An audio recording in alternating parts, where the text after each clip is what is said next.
She had always believed they shared a close bond, one rooted in love and loyalty. So, when Adogo presented her with the beautiful red bead as a gift, she accepted it without suspicion. "This is for you, my dear sister," Adogo said, her voice sweet and filled with false affection.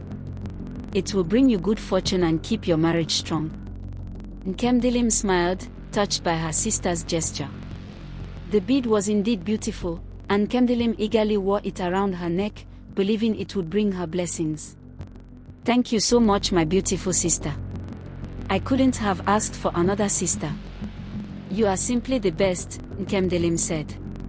For the next few weeks, life continued as usual. But slowly, things began to change.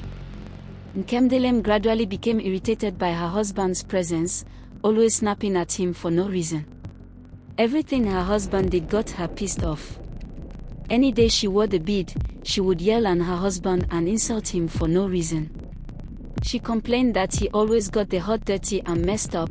She said he snored too much and prevented her from sleeping well at night. The very peaceful and easygoing Nkemdilim changed overnight, and her husband began to wonder if she was the same gentle Nkemdilim he had met and fallen in love with.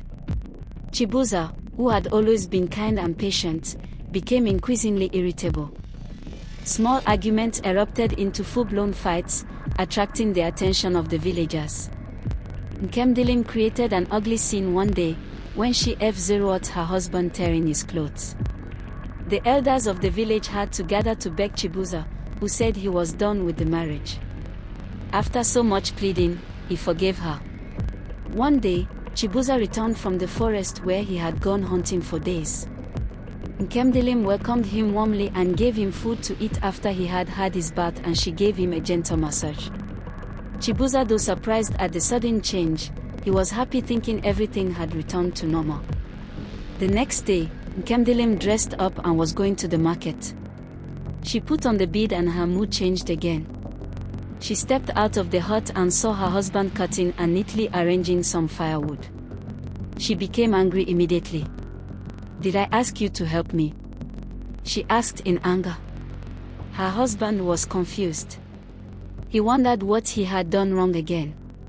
In order not to create another scene, as always, he gently dropped the axe and quietly went into the hut.